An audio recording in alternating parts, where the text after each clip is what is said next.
Guys, good evening brother. और आज मैं आपसे बातचीत करना चाहती हूँ आज रात की प्रार्थना में। और आज मैं प्रत्येक मनुष्य से बातचीत करना चाहती हूँ गाइस।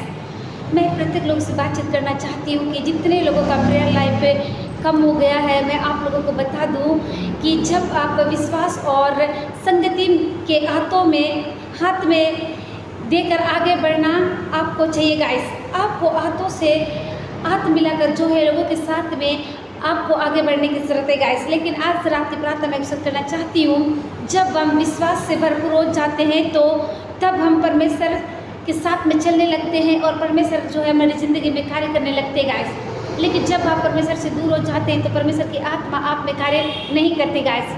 आज का जो सब्जेक्ट है, जब संगति खत्म होती है तो विश्वास भी कम हो जाता है गाइस। जब आप संगति करने लगते हैं तो आपका विश्वास बढ़ते जाता है। जैसे जैसे आप संगति में आप दूर होने लगते हैं तो आपका विश्वास भी कम होने लगता है, आपको किसी चीज़ में मन नहीं लगता है गाइस। लेकिन आज रात की प्रार्थना मैं अक्सर करना चाहती हूँ आप लोगों में बहुत ही सुंदर गुड न्यूज़ को लेकर आई हूँ। मैं बता देना चाहती हूँ, जब आप विश्वास में बढ़ने लगते हैं तो आप जो है उसकी उपस्थिति का अनुभव आप करने लगते हैं और आपका अनुभव होता है और आप जो है बहुत आशीषित होते हैं और आशीषित ठहरते हैं गाइस। लेकिन जैसे ही आप संगति से दूर हो जाते हैं आपका विश्वास कमज़ोर होने लगता है और आपका सब कुछ कम होने लगता है गाइस। कुछ भी अच्छा नहीं होता है गाइस। मैं कहना चाहती हूँ हमारा जीवन ऐसा हो जिससे यह महसूस होता रहे कि हम किसी दिन परमेश्वर से अलगाव का महसूस ही ना करने पाए गाइस। हमको ऐसा जीवन को जीना है कि हमको लगना ही नहीं चाहिए कि हम इस मसीह से दूर है। हमको कंटिन्यू परमेश्वर के साथ में एक गहरा रिलेशनशिप को रखना है गाइस। जब हम देखते हैं कि अपने माता पिता या भाई बहन या फ्रेंड या जिनकी शादी के पति पत्नी से आप थोड़ा सा दूरी होने लगते हैं तो आपका प्यार कम होने लगता है गाइस। ठीक वैसे ही जब आप परमेश्वर के वचनों को नहीं पढ़ते, प्रार्थना नहीं करते, मध्यस्थता की प्रार्थना नहीं करते तो आप भी परमेश्वर के प्यार को आप अनुभव नहीं कर सकते गाइस। आपको उसके प्यार को छिपने के लिए डेली प्रार्थना करना है, उनके चरणों में बैठना है गाइस। जब आप परमेश्वर का अनुभव करने लगते हैं तो आप परमेश्वर के एहसास अनुभव करने लगते हैं गाइस।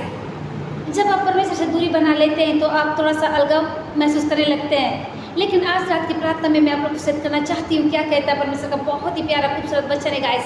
आइए अपने साथ में निकाल लीजिए, क्या कहता है परमेश्वर का बहुत ही प्यारा खूबसूरत वचन है। मैं आप लोगों को पढ़ देना चाहती हूँ। पहला यूहन्ना के 1:8-9 पद में, जहाँ पर कुछ इस प्रकार से लिखा हुआ है, यदि हम कहें कि हम में पाप नहीं है तो हम अपने आप को धोखा देते हैं और हमारे पास सत्य नहीं है।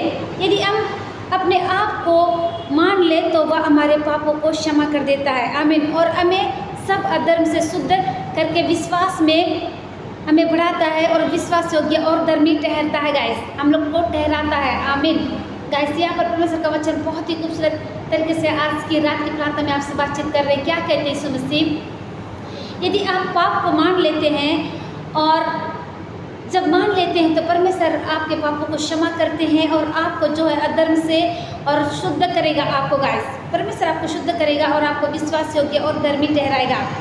यदि आप अपने पाप को मान लेते हैं तो, यदि हम में पाप नहीं है, अपने आप को अगर आप कहते हैं कि मुझ में पाप नहीं है तो आप अपने आप को धोखा देते हैं। आप किसी और को नहीं, किसी पास्टर को नहीं, किसी कलीसिया को नहीं, आप खुद ही धोखे में है गाइस।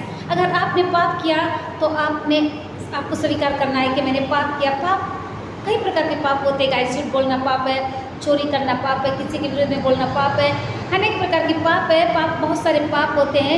आप उसके लिए क्षमा मांगने की ही ज़रूरत है परमेश्वर के सामने, मैं कहना चाहती हूँ। तो और जब आप परमेश्वर से माफ़ी मांगते हैं तो परमेश्वर आपको क्षमा करते हैं गाइस। यदि हम अपने पापों को मान ले तो वह हमारे पापों को क्षमा करेगा, आमीन, और हमें सब अधर्म से शुद्ध करने में विश्वास योग्य और धर्मी वो हमको ठहराता है गाइस। वो हमको जब हम पापों से पछताव करते हैं तो परमेश्वर हमको हर चीज़ से छुड़ाने में वो हम अपनी सामर्थ्य को रखते हैं। सो गाइस, मैं कहना चाहती हूँ इस वचन को सुनकर आप बहुत ज़्यादा आशीष को पा रहे होंगे। मैं कहना चाहती हूँ, एक सर है जो मुझको हमेशा मैसेज में लिखते हैं कि आप जो भी हो मैडम, जहाँ से भी हो, आप बहुत ज़्यादा एक्टिव होकर प्रार्थना करती हैं। मुझको आपका प्रेयर लाइफ बहुत ज़्यादा पसंद है।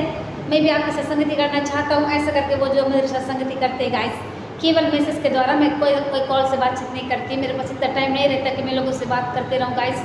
अगर आपको भी प्रेयर में अटेंड करना है या आप भी संगति करना चाहते हैं तो आप यूट्यूब में जाकर आप सब्सक्राइब कर सकते हैं। मैंने जो यूट्यूब चैनल भी खोल लिया है, अगर आपने सब्सक्राइब नहीं किया तो वहाँ जाकर सब्सक्राइब कर सकते हैं। जितने फेसबुक पर भी, व्हाट्सअप, नॉर्मल मैसेंजर के द्वारा जितने लोग सुबह शाम की प्रार्थना का लाभ उठाते हैं, मैं आप लोग को कहना चाहती हूँ, आप लोग के लिए गुड न्यूज़ है गाइस। मैंने जो टेलीग्राम भी ओपन किया है, आप उसे भी जाकर सुबह शाम की प्रार्थना का लाभ उठा सकते हैं। इन दिनों सबसे ज़्यादा जो है उसी में लोग जो है प्रार्थना का लाभ उठा रहे हैं और अपने जीवन को एक आशीषमय जीवन बना रहे हैं। सो गए सबके मैं प्रे करना चाहती हूँ। आइए, धन्यवाद धन्यवाद जीवन के देने वाले सामर्थ्य में प्रभु यीशु मसीह, वाकई में आप बहुत अच्छे परमेश्वर है, बहुत अच्छे पिता है। पिता धन्यवाद करती हूँ, बहुत अच्छे दोस्त है पिता, धन्यवाद करती हूँ। इस समय जितने लोग बीमार हैं, छोटे बच्चे, नौजवान, बुजुर्ग, चंगे हो जाए, इस समय किसी को ब्लड की कमी है, ब्लड में पिता परमेश्वर उसका जो पवित्र आत्मा यीशु मसीह वो बहुत ही कमी है, प्रभु से पूरा करिए मेरे पिता परमेश्वर यीशु मसीह। इस समय कोई प्रेयर लाइफ को बनाना चाहता है, उसे बनाने में सहायता करिए। इस समय कोई पाप में लिप्त है, प्रभु उस पाप से निकलने में सहायता करिए।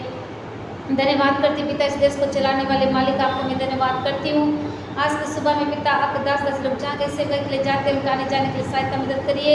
ओ प्रभु जितने लोग पिता आपके 10 लोग सेवा के लिए जाते हैं उनका आने जाने में सहायता मदद कीजिए। इस वक्त पिता मैं और मेरा घराना मिलकर आपकी सेवा करने वाले उसके सारे बातें मैं आपको देते यीशु के नाम से विनती को मांगती हूँ। जैसे सुने कबूल करिए, आमीन।